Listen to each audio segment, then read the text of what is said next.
Good morning. Hello. Today we will be talking about Aristotle and thinking about, again, kind of the trajectory of what it is we've done in this short amount of time and where it is um, we're going here. Aristotle plays an interesting role. That we had Socrates and his main push of getting us to focus, getting us to think and examine ourselves, examine our lives, right? And from that kind of push for questioning, that push for investigation, we arrived at Plato. And with Plato, right, his focus on trying to make sense of the world within which we live, of how can things stay the same yet be in constant change? Um, um, how can we understand and account for change, imperfections? And we do that by way of looking at the realm of the physical and the realm of the forms, these kind of metaphysical speculations, right, that seemingly are out there, right? That this idea that ultimately seems perhaps a bit crazy. But focusing in on what that looks like and focusing in on how he described that, and perhaps it's not as crazy as it seems, especially if one believes in the idea of heaven. If one believes in the idea of heaven, we really kind of have Plato to thank for that a little bit. We examined the allegory of the cave and how the allegory of the cave focuses on this challenge for us, again, to not accept what it is we've always accepted, for us to, again, kind of investigate, challenge the world around us, and ultimately participate more fully, right, in the light of the forms. Very kind of metaphysical. Well, now we arrive at Aristotle. And, as you might suspect, Aristotle was Plato's student. And although Aristotle would come to disagree with Plato quite vehemently, we can still understand that the trajectory of Western philosophy and Western ethics is very succinct in its lineage. Right? You have Socrates, Plato, Aristotle, and those are typically the three that are focused on in most intro to ethics courses, right? Whether it be online or be in a live version of the class. And in particular, Aristotle, I think we'll see very, very quickly, is going to be wildly different than Plato. That for Aristotle, and how I like to kind of draw distinctions here, is Aristotle is very, very much more down to earth. Much more down to earth insofar as it relates to his kind of practical orientation on the world outside himself. And pardon me while I pull up something here on the web, and I will try to attach this to the BB Learn site. Sorry.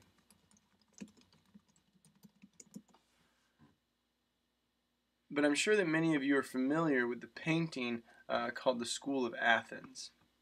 And in the School of Athens, and like I said, I'll try to attach this for this particular day. But the School of Athens is this painting where there's lots of things going around. There's lots of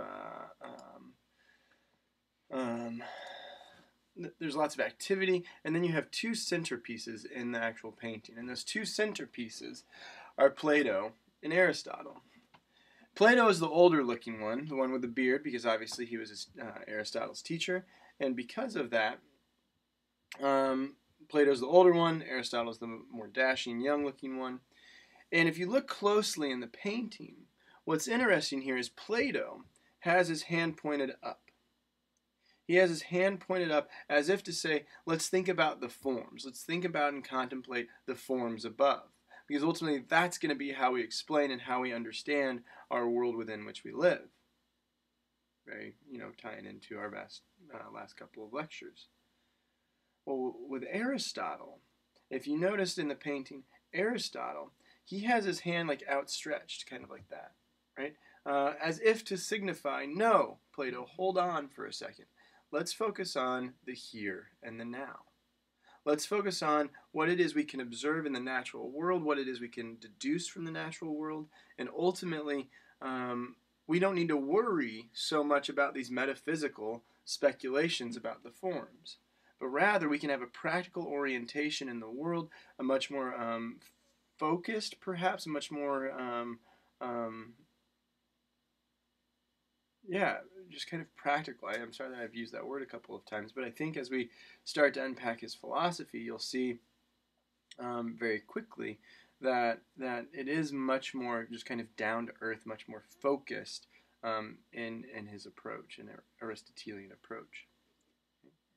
And so as we kind of work through today, I think there will probably be 2 video lectures here.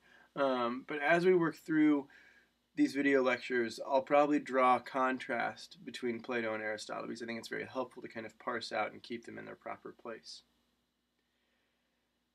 All right. So Aristotle starts out, and as you see from the lecture notes, and then also from the reading from the Nicomachean Ethics, which takes its name from Aristotle's son, Nicomacheus. I think that's how you say it. And ultimately from that, Nicomacheus was the one who translated these works, so that's why he threw his name on there.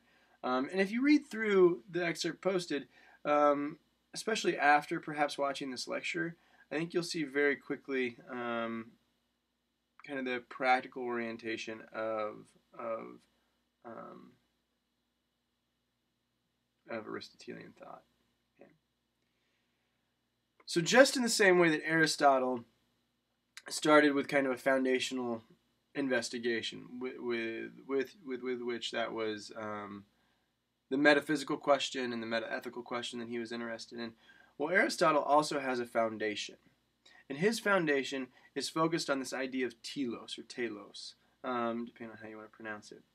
And telos is this focus on an end goal, on something outside of ourselves. And to push it a little bit further, this idea of metaphysical teleology. Okay? And again, meta, going beyond, pushing beyond the physical. Okay? So metaphysical teleology, this focus on everything, for Aristotle, having an inherent aim, purpose, or function. That when we try to explain the world around us, when we explain things in terms of function, when we explain things in terms of kind of movement towards something, such as a goal, right? We're explaining that thing teleologically. Okay? So everything which has a function exists for its function. Right? The function of this computer, among many, right, is for me to make a video to post online so you all to watch. Right? The purpose of this cup is to hold liquid, whether it be hot, cold, whatever. Right? If this cup had a hole or a crack and liquid was coming out, we would say that this cup is not fulfilling its function. Right? That when we describe things and when we understand the world around us, we do so in terms of function. We do so in terms of, well, what is that thing's function?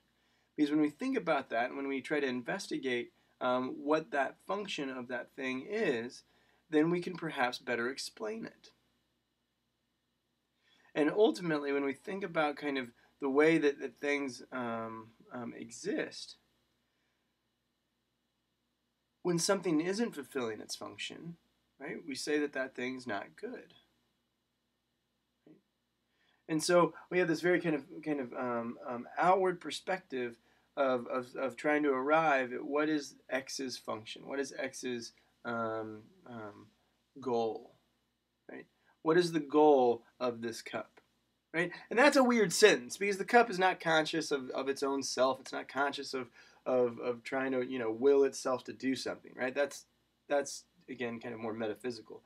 But the goal of this cup, right, given the maker's intention, is to hold liquid. And we can say very clearly that, yeah, indeed, this cup is fulfilling its function, its goal. And it wouldn't be if there was a hole. Moreover, Aristotle is often credited as the father of biology and zoology, because of his kind of investigations in the natural world, where he would go out and he would observe and he would focus on the natural world around him and make various conclusions. And insofar as what he would conclude is he would describe things in terms of their function. Right? It's the function of ants to build an anthill. right? To thrive as a community of ants, to go out, collect their food sources, bring them back into the mound, and thrive. It's the function of the oak tree. It's the function of the acorn, right? It's the goal of the acorn to become an oak tree. Now, whether or not that's going to happen is completely dependent on a variety of circumstances that we have yet to see. But nevertheless, the acorn is programmed. Its function is to become a giant oak. And we can go out, and if we see a giant oak tree, we can say that oak tree has fulfilled its function. That oak tree has fulfilled its goal. Right? Explaining things again in a very teleological fashion. Moreover, right, it is the goal of this cup to hold liquid. It's fulfilling its function, and that's how we describe it. Okay? And so thinking about things in terms of function, of goals. Okay? And not only do we go out in kind of the natural world and we can ask these questions of what's the function for the ant, what's the function for the squirrel, the function for the tree, the flowers, etc. Right? And a lot of it seems to be just continued life. But in particular, what is unique to each of these organisms requires further investigation. Now, some of you might be able to see where this is going, where eventually Aristotle is going to ask, well, what is the function of man? And when he says man, he means humans. Now, it's a patriarchal label to throw the masculine pronoun on there. But what is the function of humans? Okay. And then the ethical component. And you can see that there, the ethical teleology, that kind of second dot there. Ethical teleology, what is the good for humans? What is it that we are aiming towards? Okay. That if we think about, we have this target way outside of ourselves, right? Way outside of ourselves, we have this target by which we decide and try to make all these various movements to try to attain, to try to hit. So 2 questions here for Aristotle. What is the end goal that we are trying to attain? 1. And what is our unique function as human beings that will allow us to attain that end goal? So again, what is that end goal that we're trying to hit, that target that we're trying to ascertain? And 2, how do we get there? We get there by performing our unique function. What is uniquely human? And we'll start taking up that in the second video.